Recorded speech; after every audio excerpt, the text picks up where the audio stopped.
So welcome to the December meeting of the Iowa Core Advocates. It's so excited to have so many people join us this morning and be online. Thank you for taking time out of your very busy days, your very busy day to join us. We're going to use the chat feature for questions and to make comments. So go ahead and double check to make sure you are muted. And then when it comes time to unmute and chat when we put you into breakouts, then you'll be able to unmute yourself. This webinar will be recorded and that will be posted on the Iowa Core website or the Iowa Core Advocates website so that you'll have access to it later on and you can share it with other colleagues. So for introductions, I'm April Forts and you'll see my email there. And also at April Forts, Iowa, that's my Twitter handle. And you'll see Julie's below. I'm gonna do the introduction and then Julie's gonna jump on in a couple of slides. So just to help us out with who's attending this morning, go ahead and just enter your name in your school district and your role in your district in the chat. So I'm going to pause and give you a second to do an introduction in the chat. So just your name, your role in your district, and what your district is.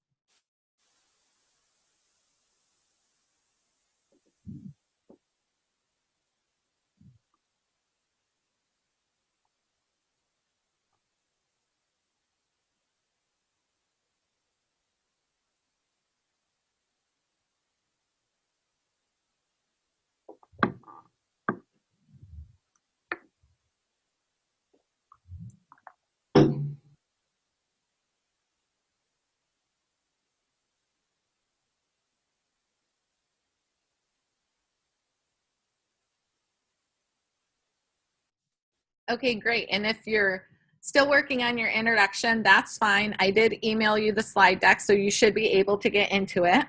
And then while I'm talking, Julie will monitor the chat and vice versa. And feel free also to unmute yourself at any time to let us know you have a question or something like that. So again, our hashtag on Twitter for Iowa Core Advocates is right here. And then also when we do our tweets, we include some hashtags. So hashtag Iowa Core Advocates. Core Advocates, this is actually one that goes for student achievement partners and they monitor that, and also hashtag instructional advocacy. And so our state one, whenever we hashtag for math, we use Iowa Math. And there's also a G+ group that would be great when you have thoughts or questions, like maybe you want to post like, hey, how's your district implementing some of the focus or the coherence around the shifts? We can kind of get that conversation going. So you can feel free to join that. Today's objectives, we're focusing on coherence today. So we're going to talk about the shift of coherence, the coherence map, and the dynamic functions of the map itself. And then how to use the map to differentiate for struggling learners and for also those proficient students. So we'll do some talking here at the beginning, but then after that, we're going to give you a chance to talk in small group. So if you've been with us previously, or even if you haven't, that's okay. You can go back and watch the recordings, or you might say, hey, I'm good on focus. So again, those college and career ready standards for math are focus, coherence, and rigor. This month, we're spotlighting coherence, and hopefully we get all the way through what we have planned. One of the things that we want to be really cognizant about doing with these webinars, because we know that everyone is so super busy and time is so valuable, that we really want to have these be meaningful and not like we just give you a ton of information that you can't do something with. So if we don't get all the way through, that's okay, but we're going to try. So coherence is the shift that is evident in daily lessons across the year and across the grades, while the other shifts are evident across the grade span. So for example, focus, you're not going to see focus when you walk into the classroom on just a daily lesson, because focus is really that year-long look at across the curriculum. Are we focusing on those major works? And then rigor, you're going to see different elements of that. But focus but coherence, you're going to see that. You should see that in the daily lessons as well as the year and across the grade span. So the next slide is all Julie. So Julie, go ahead and unmute yourself. Good morning, everybody. I think a lot of you have probably seen this before, but we have to try to understand how focusing on the major work leads to coherence. And that's really what this little chart is showing us. We want students to gain that strong foundation in 3 different things, which I know you've seen before as our definition of rigor. So we want them to have a solid conceptual understanding, a high degree of procedural skill and fluency, and then the ability to apply the math they know to solve problems, not only inside the classroom, but outside the classroom. So that's how students are actually seeing the coherence. So just if you look at the major work and just look at where it says operations and ratios, and you can see that the coherence is evident just through that. So really this little chart focuses on what the students need to focus on. All right, I think a lot of you have also seen this. For every grade level, we have a focus by grade level, and these are according to our clusters. So this is just a 6th grade example. So the green would be our major clusters. So that's our focus, where we want to focus our work. The blue would be our supporting clusters, and the yellow additional clusters. And then I'm sure many of you have probably helped teachers figure out exactly which standards are underneath those clusters and how those all apply to the cluster title. So once again, we can see how coherence is evident in this document. Wait a minute. Go ahead. Did you want to say something? Yeah, can you hear me? I can hear you. Okay, so I just wanted to pause here just for a second. We've done a lot of work across Iowa with picking out those standards and priority standards, and or maybe power standards or promise or essentials. And I would just like to challenge your thinking a little bit to really take it a level above and think about, when we're looking at these cluster levels, what's the coherence across these cluster levels here that then go back and will support the major works. Because when students are getting to high school, and I get the question so much is, why do we have so many students struggling in Algebra 1 and not able to make it through? And it really goes back to this major work, because if the kiddos don't have a solid understanding and all this connectedness as they work through their major clusters to support that, then once they get to high school, it's really problematic. So Julie, I just wanted to add that in, just as far as, because that's just a common question we have, is how do we get them through Algebra 1? And if they're struggling to get Algebra 1, then we probably have lacked some coherence across the grade span up through K-8. Right, and I think we've heard enough times that the way the core has been written and the progression of the core K-8, there is beautiful coherence. And a lot of you probably have studied the progression documents, which I don't think we use much anymore, but it really does show the coherence from grade level to grade level. You can see just on some of these where you see the word extend. If nothing's been done before, you can't extend. So I think that's where really the coherence comes in. Then the slide that April's showing you now, the arrow that actually we call the progression to algebra. So it really shows, and I know this is hard to read, and it's, but though it really shows the subset of the major work, everything from kindergarten through 8th grade. And it really is all supposed to lead toward that middle school algebra. As you choose different materials and different curriculum, really, I think you need to look at this carefully to see the different clusters that are actually supposed to be taught through the grade levels, K through 8, and really all the interconnectedness. I've always thought as a teacher, that is the one reason why students, when April talked about students failing algebra, and I know I serve the Des Moines district, and Algebra 1 is the most failed course in the Des Moines district, there has to be a reason for that. And it's not always just to blame the Algebra 1 teachers. It's about this coherence and focus that really has to happen starting in kindergarten. So if you haven't seen this chart before, it's on the back of each of the focus by grade level documents. It doesn't matter which one you choose. Yep, and sorry, Julie, I had advanced too far ahead. So when Julie was talking about the extend, so you can see here, extend that previous understanding, extend that previous understanding, extend that previous understanding. And that's very purposeful because the standards have a structure.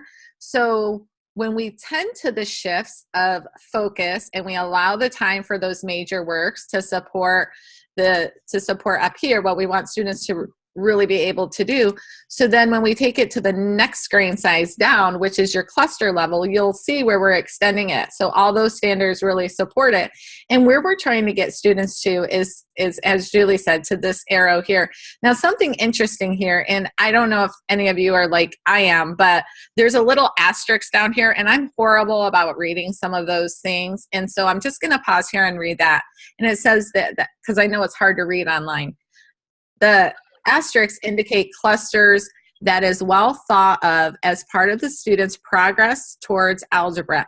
And that wording is also intentional because a lot of times I hear, well, what does that look like for them to be proficient at this moment in time? And that's a really hard question to answer because the design of the standards is all around really through K-8, the wording about them, you know, they're progressing towards is really intentional because for some of these things, whether once we start tending to rigor, to get that conceptual understanding and procedural fluency, it's not linear, right? It's not like I'm going to be procedurally fluent and then I'm going to have coherence. It's not like, and conceptual understanding, or I'm going to conceptually understand it and then I'm going to have procedural fluency. And once I have those two things together, now I can apply it. So it's really that progression towards, we want students by the end of 11th grade to then be proficient. And I think sometimes we get really busy trying to find out what does that look like in that moment in time. And it's just hard to say. And part of the reason why it's hard to say is if we go back here to the major works to look at that coherence back here, in 6th grade, ratios and proportional relationships, you'll see that in 6th grade and 7th grade. And what that means is we're introducing it in 6th grade and we're bringing it to closure in 7th grade. So it's very purposeful in the fact that it's a progression towards, right? It's not like in 6th grade, we're going to be done with it and then we're going to do some different things. They're developing it, right? It's kind of like when you think about little kids starting to learn to walk. The first steps they take aren't as sophisticated as once they can run and skip, right? But it's that progression towards, right? We want them continually learning and developing that. So I just wanted to throw those things in there, Julie. Okay, here you go. That's perfectly fine. All right, this next slide that April is showing you, and this actually was taken from the high school publisher's criteria, which I think some of you maybe remember and some of you maybe don't even know what that is. But this is something that's been around for quite a while. I don't know if you can actually see all of this, but these are really the key areas of focus for high school. So we don't have focus by the grades like they do for K-8. I know there has been a lot of talk about all the different high school standards and do all kids actually need all of those standards, and are these standards going to be revised? Some of you have maybe read the Catalyst for Change, which is a document that NCTM had put out for public review. And I don't know, April, for sure where that's at. I think the public review part is over. Yeah, that part's over. And actually, when Matt Larson, the NCTM president, when he did the webinar last month with us, he spoke to that and that we shouldn't even share what they put out in the fall because of the review or the feedback that they received. And he said that the document, it's going to go under a heavy duty revision. And so it might not even be recognizable to what we're going to get in April. All right. Okay. All right. That's good to know. But as you look at this, you can see, like for algebra, every domain in this category is a widely applicable prerequisite to what students need to be able to do to become college and career ready. And you can also see in many of those domains, it is a lot of what the clusters are showing us anyway. So I think that last column is interesting. So those topics should actually still be present in high school courses, but at a level that's higher than what they were originally taught. So April was talking about ratios and proportions. Well, there it shows again. How do we apply the ratio and proportional relationships? We don't just forget about percentages and conversions and basic functional concepts. Those are all things that should be taught grades 6 through 8, but they should, again, be taught at a higher and a deeper level, really maybe through more complex modeling of real world problems, etc. But they should not just be forgotten about and assumed that students understand those different key takeaways. So go ahead. No, I was just going to say, and to pay attention to what's over here, as Julie said, because it's about that application. And also, this is where we get the coherence from. So it's not like we're just going to take everything that we learned about K8 and, oh, now we're going to chunk that away. And what we're going to learn about in high school is not connected to that. It's very intentional in that structure. In the structure, and in order for them to really have the understanding of the algebra and the functions that they need, they really need this learning that comes before that around the numbers and operations. And the strands are very intentional. It would be very hard for me to do algebra with imaginary numbers or complex numbers if I don't have good number and quantity. And it's hard for me to do functions very well without numbers and algebra. So as we move across the strands from left to right, it's very intentional. For me to do complicated statistical and probability problems, I need to have good number sense. I need good algebra skills. I need to understand functions. That builds into my geometry clusters. So there is a lot of coherence. It's not like I can just start over here and learn statistics. I can't learn that in a vacuum, right? I need all this prior knowledge in order to bring this to fruition. Now, there are some things in statistics that we can start to learn about, but really to apply it and have that deep conceptual understanding to where we can look at things and say, hey, does this really make sense?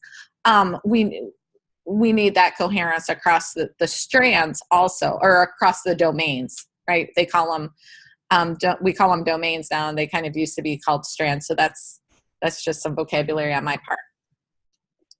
And I think the other thing that to finish up with what April was talking about, you show teachers this and you try to explain that last column, but it's not about reteaching all of these things that they should have learned in middle school. It's about taking them to a deeper level. So I think teachers sometimes get hung up on that. Well, it's just review, but I don't think that's the purpose of that column. I think it's probably more important than what I ever really gave it credit for being, but just so that those things are included at a deeper level. All right, the next slide. Oh, go ahead. No, and I was just going to say, to validate that, like Julie and we've been playing around and learning about this stuff for a long time. And when Jason came in November and he was saying some things, we had new learning. So don't feel like, if you're like, oh my goodness, like I never thought of it like that. We're all kind of in this boat together.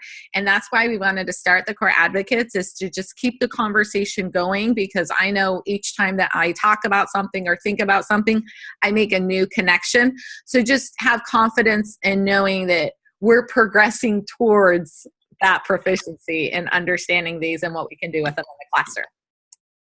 Right. All right, and here is just kind of a visual reminder of the shift of coherence. Maybe something that'll stick in your head a little bit. But think about, and maybe you just want to put some comments in the chat, what does this tell you about this shift of coherence? And it is a shift. I think those of us that have been around for a long time and remember what the principles and standards used to look like, we didn't really focus on coherence. So if you would take a minute and put any comments you'd like about this visual and how this might help you remember coherence.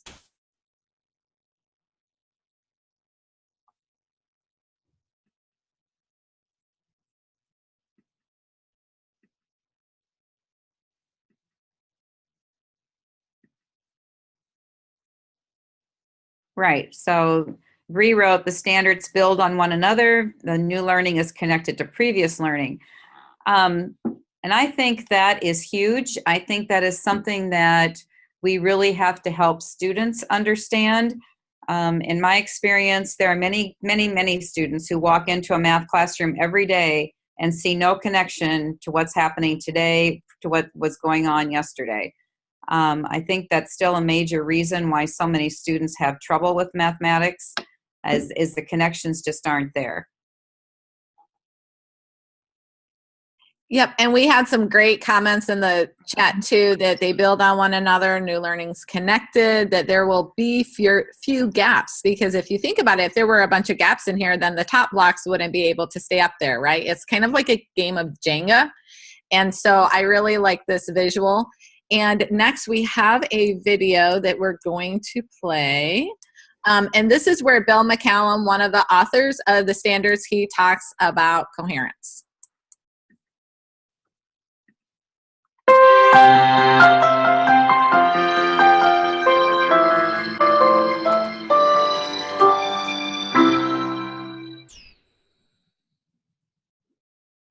When we wrote the standards, we were thinking of teachers. The coherence that we built into the standards was really intended to help teachers see how what they're doing fits with what teachers in subsequent grade levels or previous grade levels are doing. The focus was intended to help teachers free up time in a given grade level for really concentrating on job one in that grade level. So they didn't feel that they had to keep moving from this to that to the other thing, that they could really say grade 3 is about beginnings of fractions and multiplication. That was an important goal for us, was to help teachers. Another aspect of what we did in the standards was to try and, in certain places, give more detail than teachers were used to seeing in standards. Often in state standards, you might see something like add fractions. Well, there's a lot of mathematics behind that, building from unit fractions to understanding equivalent fractions to the general algorithm for adding fractions. That's worth spelling out, and we wanted to help teachers see the progression of mathematical ideas there. So I really hope that these standards will help teachers be more creative in the classroom, help them engender the mathematical practices in their students, free up time for them to really focus on teaching mathematics.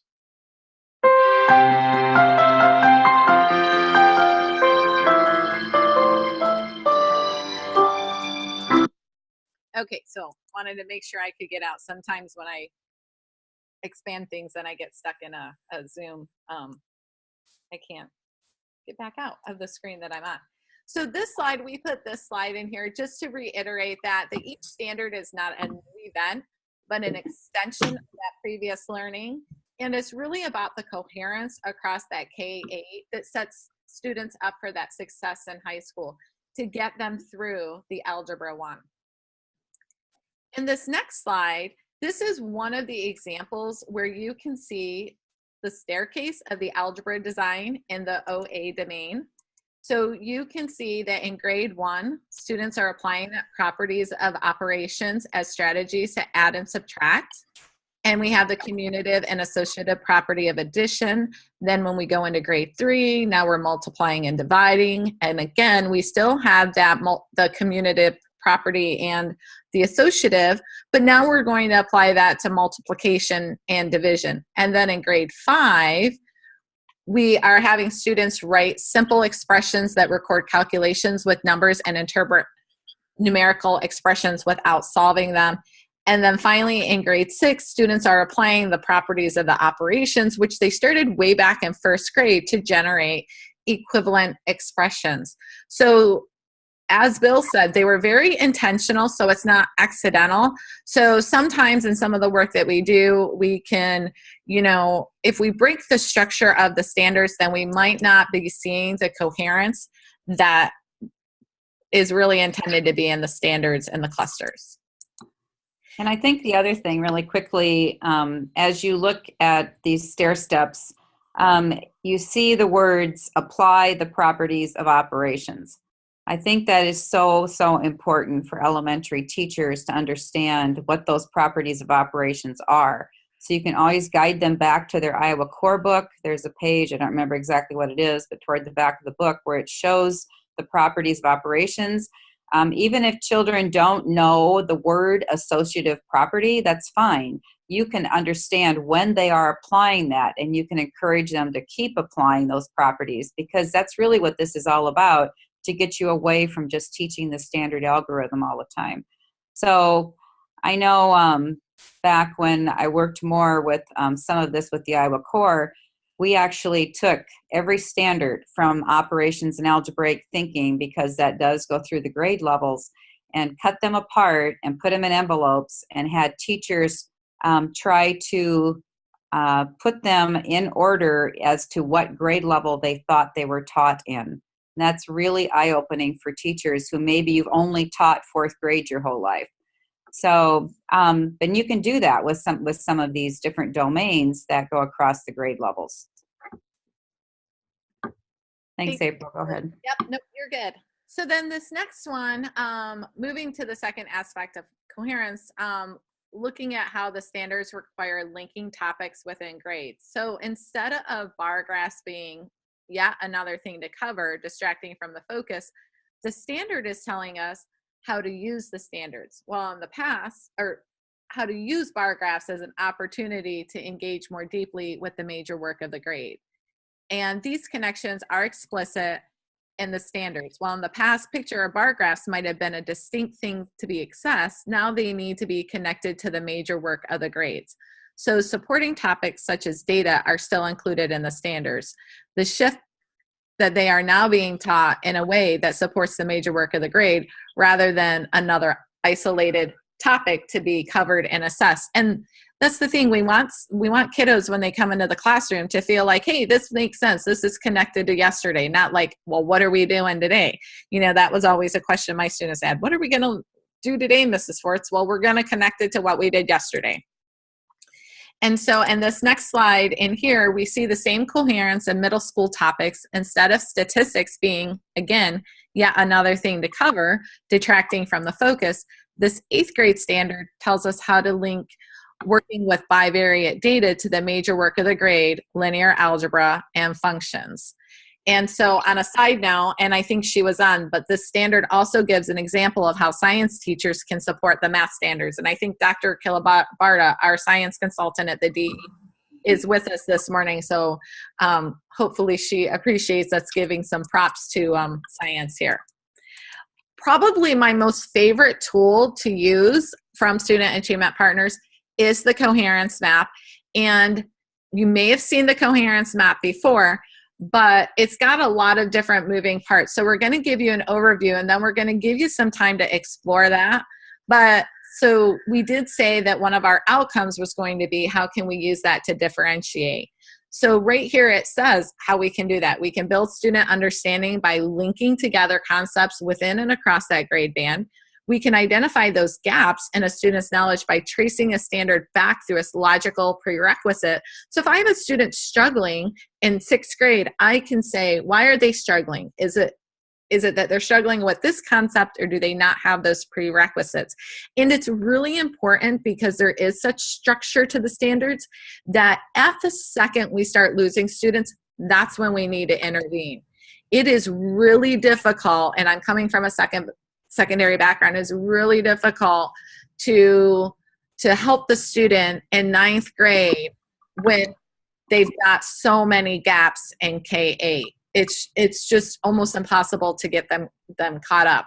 And it's very defeating for them also. And we know that then a lot of times students can't get through the math, they end up dropping out, or if they do get through graduation, then when they go to college, they have to take remedial math. And we know the data says if they take remedial math, they're more likely to drop out. And if they're dropping out in the world we live in, if they don't have, even though some jobs don't require a 2-year degree, if I'm an employer and I'm getting 100 applicants and 30 of them have 2-year degrees, which tells me that a student has some soft skills, right? They know how to show up on time, they play well with others, there's some discipline, or people that don't, I'm probably gonna, my first sort is going to be between who has a 2-year degree and who doesn't, even if the job doesn't require that. So it's so important that students not only get through high school now, but they also try to get through that, a 2-year degree if possible. And so the last thing is the Coherence Map really helps us to visualize and understand how supporting standards relate to the major works of the grade. And so this was just, I wanted to emphasize each screenshot. So again, this reiterates that math standards are not isolated concepts. So we're going to look at how they're connected, both within the grades and across. And it's so fundamental for that college and career readiness. I cannot emphasize that enough.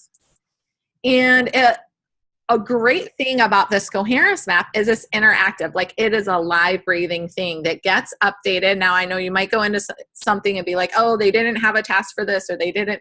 It's a resource, right? You can also go over to illustrative mathematics and find tasks, or use some of those other great go-tos that you're already using. But there might be tasks with it, lessons, assessments, things from the progression documents. So just to jump in here.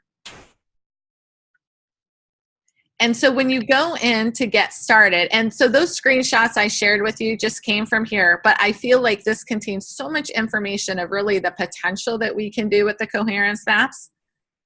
So when you go into here, it's by grade level, and a lot of people say, well, high school isn't there. It is, but since high school isn't structured by grade level, then in order to get to high school, you've got to get through 8th grade. So this is the entrance point. So we'll go in here to 6th grade, and then it lists the domains. And we've been talking about how ratios across within 6th grade and across 6th grade into 7th grade is so important. And so we'll see that this is a major cluster. And I've worked with some educators that say, yeah, we've been here and we've seen it. And, or maybe they're like, oh, I expanded this, but they didn't realize that this little map, the standard, was clickable. So if you click on here, you get this little tool that says you can explore the map. And it says, so arrows mean that if I don't learn the first standard, learning the second one might be difficult. So if I don't know A, learning B is going to be difficult because there's coherence. And as Julie said from those charts, I'm extending that, right? I'm extending previous learning. Doesn't mean that I have to learn B, the second standard, right after the first standard. Is not linear like that, and this map goes in all different directions. So you'll see where it's not in a nice little line, right? We're not saying students need to learn this. It also doesn't mean that if they don't know A, that they can't learn B, but it's going to be more difficult. They're not as likely to. And then the dashed line is related things. So even if you've been this far in the Coherence Map, one of the things that you can do is to click to zoom out, and we'll get to there in a minute. But if you look at this, you'll see there's a task here. I can download examples of the task. The progression documents that Julie mentioned are here. There's more tasks underneath here. There's some assessments. Sometimes you'll see copy, or not copies, but items from different assessment resources, and those are fine. We know those are aligned if they're on here. And that's the beauty of using all this work, is we know that it's aligned with the way the standards were designed. So that's just really great that way, that we have these great resources to use. In this particular one, they've made a mini assessment. So that's here, so you can go in and explore here. And it gives you some more additional information. So lots of places to go. Also, the focus documents are here, so you can go into there. Now, there is another function that this has, and you might miss that if you don't, because if I click over here, it's not doing anything, right? You'll see, well, I can only see 4th and 5th grade and 6th grade over here. But if I click this little zoom out, now I have a map that's like kind of like a Google map if you go to, right? I get the crosshairs, I can move it around. And so it has the little locator on here. And when I hover on that locator or on this particular standard, it shows me what is connected, right? Where's that coherence? So in order for a student to learn this one, I'd have to back up, and I can notice, and I can keep backing up. So this is how I can work with students to say, really, where are they getting stuck on not being able to learn this? I can also extend it by going forward. And so I could use that for enrichment. Now you might say, oh, well, we see some of high school over here, but if I trace it along and I get to over here, you might say, well, does it just end at 7th grade? Well, let's see. So if we go over and then we map back out, so there's some different things you can click on to extend this. And so let's see this high school one, and then I can zoom back out. Let me show you over, whoops, sometimes I get lost within it. But I can even go backwards further than 3rd grade and see where this is at. So one of the things that I can do is say I trace this back, and I'm going to say, okay, I'm going back to this 5th grade standard. I'm going back to this 3rd grade standard. And it says, well, does anything come before? Well, if I go to map the standard, it shows me what happens before. So that map the standard is a functional button that can help you to back map it. So then maybe I trace it all the way back over here to 2nd grade. And now I don't see what came in 1st grade or kindergarten, but if I map this standard, I pick up another standard. So it's really interactive, and oftentimes this function of back mapping it is missed. So I wanted to spend some time, and you'll see that going backwards then deletes the stuff over to the right. So if I wanted to get this back over here on the right, then I would go to this standard, I would map the standard, then I see what's coming after it, then I zoom out and I get that more complete picture, and I can map the standard again. I see what comes after it. So it gives you that snapshot. And I just think that's incredibly powerful when people are like, well, how do we diagnose? How do we know where students are getting stuck? And I just think that's really super, super powerful there. So I wanted to spend some time showing you that function, because I often work with educators that say they didn't know that the map did that. They didn't know that all those things were there. So we're going to break you up into I'm seeing some people are excited online about sharing about that function. I know it. I think it's so incredibly powerful. And the focus documents are static; those aren't changing. And the rigor, we pretty much know what that rigor is. So it's really that coherence that's that interactive piece. Now, last week, and we're going to have some information here at the end where you can sign up for. To join the actual core advocates through SAP. And so I sign up, and so I get their newsletter. And I'm not sure if Lee's on here, but Lee Belleville from Indianola got spotlighted. She had filled out the form about what she was doing. And so she was one of the spotlights about what we're doing here in Iowa. And that's just really awesome to keep that conversation going. But there was a webinar last week on coherence, and I was like, oh, perfect timing. I'm like, sometimes they come out with a new tool, and I feel like it fell right from the heavens on maybe a conversation we're having. So they came out with this Tour de Core for math. And so if you open this up, it tells you what tools, what resources to use for your work in your district. And I'm so excited about this. So it says if you're building knowledge around coherence, here are some additional tools you can go to. If you're sharing with groups, so if you're working with PLCs, you can use some of these resources over here. If you're trying it out in the classroom, you can go to the Coherence Map. And then they didn't just stop at coherence, but they did it for focus, which I know sometimes like, okay, this is all great about focus, but now what do we do with it in our PLCs in our classroom? Student Achievement Partners, and this is why I'm such a fan of their work, but they do it, and they go out into classrooms and they work with schools to find out what's working. They tweak it, and then they put it on their website for all of us to use. So it's just great that way. Rigor's here, and next month we'll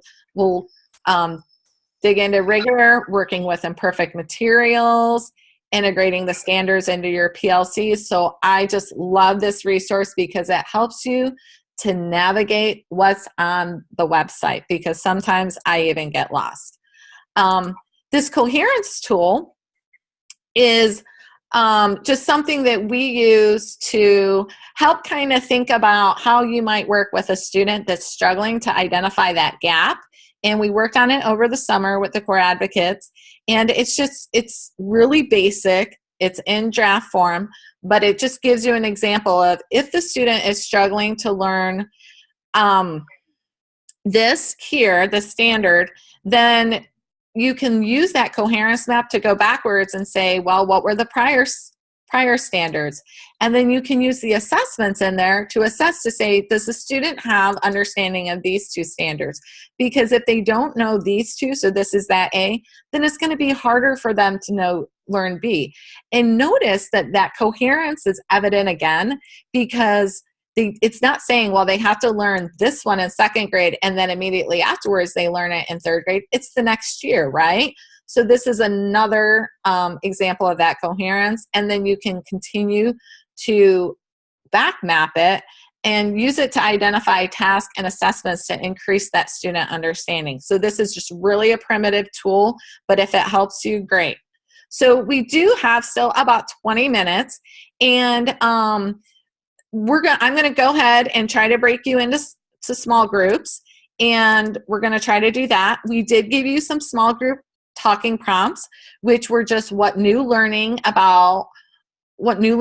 or what was enforced for you today around coherence, the map and the functions, how you can use it for differentiation, exploring. So, and then you can have some time to explore. So, and a little Padlet here. So if you click on this, you should be able to go in, and then just some evidence of learning, just so we can kind of see, like, what did you talk about? So, and then we'll bring you back just right at 5 till. I need to go ahead and get to first. Oh, here are our breakout rooms, and we'll put about 4 of each of you. We've got about 20 on, so we'll put 3 to 4 of you in each one. You'll get a little prompt, and it'll say, go to this breakout room, and then someone take the lead and just start that conversation about what you learned today or what you're excited about.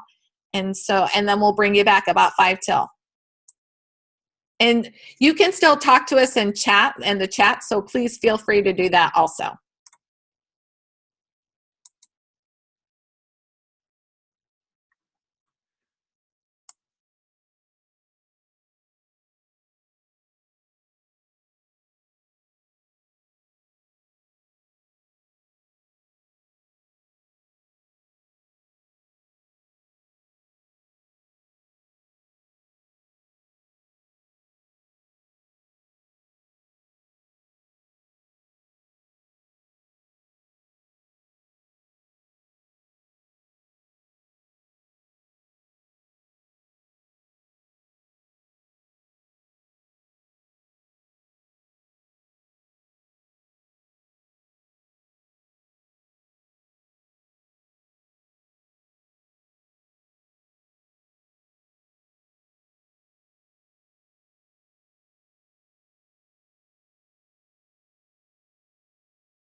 I don't think we have anyone else.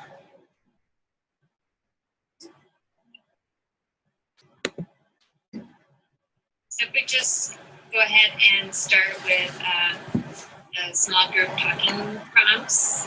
What new learning about, or what was reinforced for you in regards to the coherence map?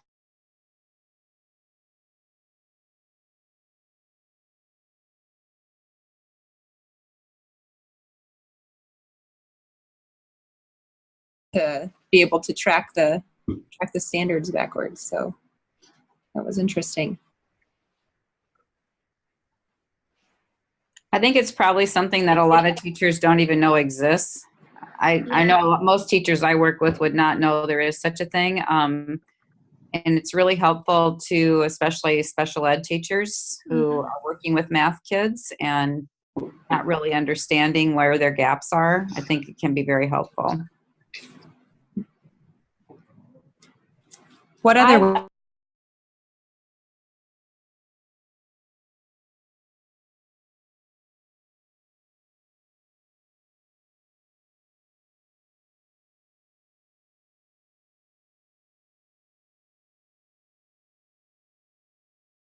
primarily kind of focused like 5th through 8th in math.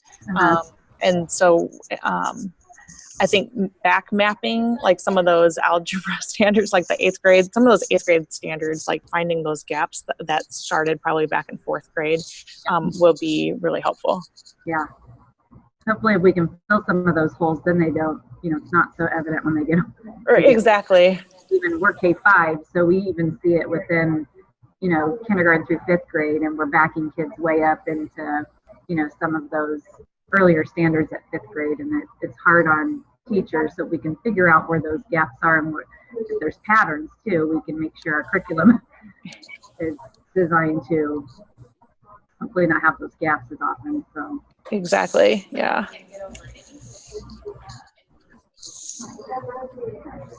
Also, the other thing that she shared with us, the tour.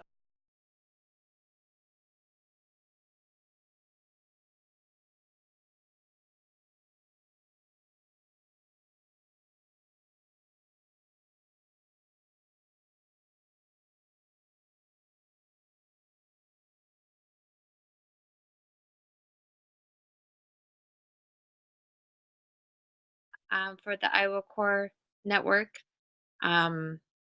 Did you see the one document that April had shared with us on the enacted curriculum and matching that to the focus areas? No, this is the first one I've been able to attend. Okay. Janelle, remind me, what are you looking for? Sorry, I had kicked somebody out of one of the rooms, ended up with 5, and I kicked them out and put them with you, but then I think we lost them. So I don't know if somebody's setting in the, it looks like maybe I still, yeah, I don't know. We're still figuring out this breakout rooms, but what was the document that were you talking about, the focus document? Yeah, you had created a document to use with the focus areas. Gotcha.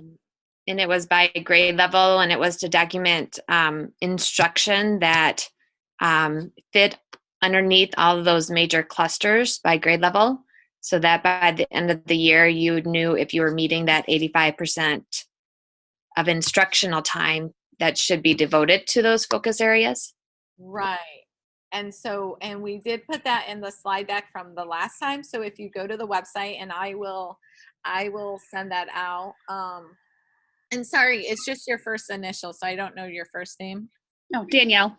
Danielle. So Danielle, that will be, it's in the slide deck from last time under the focus tool. And while you guys are continuing to chat, I'm actually going to jump over and see if I can't grab it and then put it in the chat for you. All right, thank you. Yep. Awesome. So, anything else? Yeah, it's just a matter of figuring out how to share it out so that it's just not discarded as overwhelming. Do you get time at like PD to share resources or activities? We're working on it right now. They are creating their common formative assessments. Mm-hmm. And some teams are farther ahead than others. And so we are now actually starting tomorrow. We have a group, their next unit is fractions. So to be able to share resources and how we're going to approach that and make sure we're differentiating within that. So I'm hoping to dig into that coherence map and show them how, they could because we have a high room that it could be extended, and how she could use that to see where to go next. Mm-hmm. So I'm hoping tomorrow is our first step in that direction. Awesome. And I think what's important too is I know it's a lot of new information and new learning, and that's why we're just continuing to have these, because each time you'll pick up another little piece and another connector. I mean, as I said, I mean, I'm still learning all the time. And that's why I still attend the webinars, is because I try to learn from them and say, oh, this didn't make sense to me before. And I think that educators could use that. And I really try to keep the lens of being a teacher in the classroom and knowing that this is all great. And I wish that I had a whole month of training right before school started, right? And time to fix everything that I want to. But the reality of it is that I take this new learning and then I have to do something tomorrow, right? Right. Just to have reasonable expectations, because, you know, for a lot of us, at the end of the day, we still have kiddos to pick up, and our family's going to want to have dinner, and there's going to be laundry, and there's going to be this kid activity. And just to keep in mind that, you know, we're progressing towards, like, we're going to get there, and not to feel too overwhelmed, and that we're all kind of in the same place. And Janelle can tell you this. I went over to their AEA, and she's been talking about shifts a lot. All of them have, and they had the summer thing, and they were like, oh, like, it was like new information, right? Because I know there's sometimes when I hear information and for whatever reason it doesn't stick, and then all of a sudden it sticks, and it's like, oh, you know. So it's a lot of information to try to incorporate with what we're already trying to do. And let's be honest, being a teacher is just overwhelming anyways. Absolutely. So, and I had people come up to me and they were like, oh my gosh, we feel like we're behind. Are we the only ones in the state? I'm like, no, we're all in this together. And that's what's great about it, is we're just gonna, as we have that new learning, and then we have this tool. So I put it in the chat there, and I think I can maybe, if my tech cooperates, we'll see. I'll try it. We'll see how this goes. I think if I share screen, it'll come up. You can tell me, do you see it? Yep. Okay. So we made this came out of our summer conversation. And this was just a little tool that we said, if we're not having that focus, because if you're just marching through and still feeling like your curriculum is a mile wide and an inch deep still, it's hard to have coherence there because you're just still checking things off like a checklist. So we put this in, and this is a tool that you can, again, it's in draft form, it's not perfect, but you can connect to the focus documents over here to see the majors. And then you can go in and say, okay, what are the standards within these major works? Because those should really be our priority standards. Mm-hmm. And then how many days am I spending on that cluster or the standards in there? So we can kind of count that up. And then am I hitting it? So when I add this column up over here, if I'm not anywhere close to 136, then I probably want to expand that, or up to 104, sorry. That would be like the minimum that I'm spending. But if my kiddos aren't getting it, which means they're not going to have the foundational to go on, then I really need to blow that up to 136 and let maybe some nice to know things or some nice to do things go by the wayside. Or, hey, that's in my resource, but it's not really part of the major work, or maybe it's not even on grade level, right? And so I really need to put that to kind of get that timing, and then any adjustments. So this might be helpful, might not. And then I would just encourage you to, as you have time, to go back and watch those focus ones just as you have time, and that might help you too to make some of those connections. But you can definitely learn about coherence without that. So I'm gonna stop sharing, maybe if I can figure out how to here, because now yes, I'm gonna stop share, and then I'm gonna bring everybody back so we can wrap up. Okay, thank you. Okay. Let me find out where all my controls are here.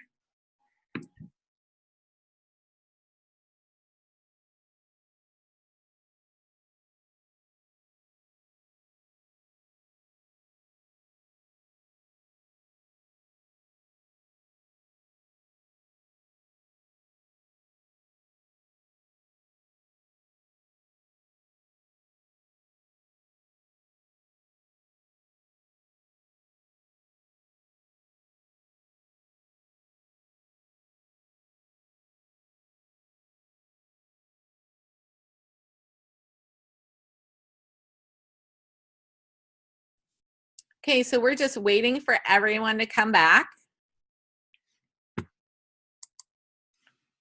And for those of you that are already back, can you see my screen again? Yep, I'm seeing some head nods. Oh, I heard just some great comments and some great excitement.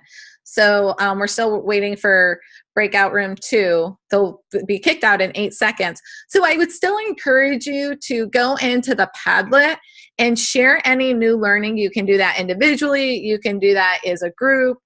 And we're going to continue this conversation at 4 o'clock today for those. We've got some teachers in the network. And so they're going to be able to jump on and they might learn something from going into that Padlet and seeing what you shared. But it's really exciting to hear that you found value in learning more about coherence and the coherence map and how to back map things and how to use that to help your struggling learners. I heard a group in one comment that was like, this is super helpful to special ed teachers that are working with students to be able to go back. And it's kind of, I don't want to say it's, I kind of feel like it's a way to kind of diagnose where, their learning got disconnected, right? Where that block didn't get formed. So we can't put the new block on top of it, right? To use that visual that we did. So I also heard some people excited about that tour de core, which is awesome. And so my call to action to you is over the next month, and I know we have the holiday break and everything, but share some new learning with a friend, find some different ways, explore the links, and go ahead and connect with, the G+ community, tweet something out maybe, follow the hashtag occasionally if you're a tweeter. Also, and I'll send this out also, but we do have a little feedback form just for some evidence of learning because we want to make sure that we're using our time wisely and that this was a good investment of your time. So it's really quick. It's like quick 5 minutes and then you can put, or 4 questions it looks like, and then you can put anything else. April, we can't see your screen. Oh, that's good to know. So you can't, okay, it says I'm sharing, but that's interesting. Okay. Let me just see your picture. Oh, lovely. Let me try that again. And let me see can we see the screen now? Yes. Okay. So what I was sharing out was just the next slide and all the great resources here. So we connected everything. So share it with our friend. Our next webinar is on Tuesday, January 16th, and we'll keep talking about focus and coherence, and we'll start talking about rigor. And I know this was just introductory level, but don't fret because we're just going to keep circling back to this. We linked everything here at the end on a big slide. I put it all in there for you. Also, we might start our launch next time. We didn't get to the coherence card activity, which is really great. So maybe we'll start there.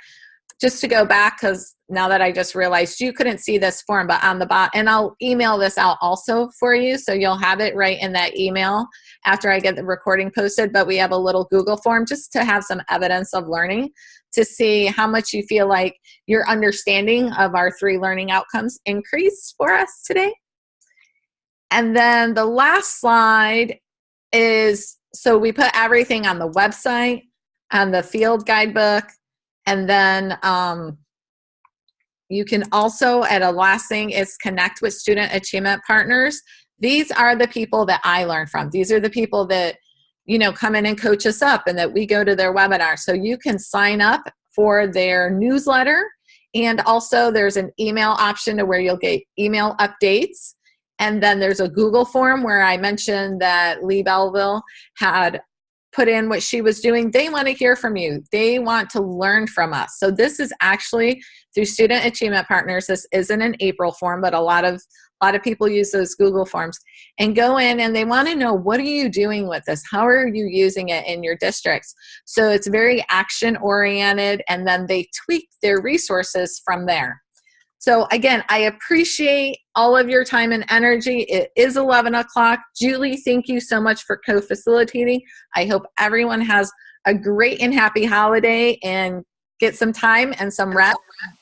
Just keep going and make it a goal to somehow share. So follow up with me if you have any additional questions, and I'll follow up with the form and the recording and everything like that for you. Thanks, everyone. Thanks, April. I think you should take some time and get some rest too, okay?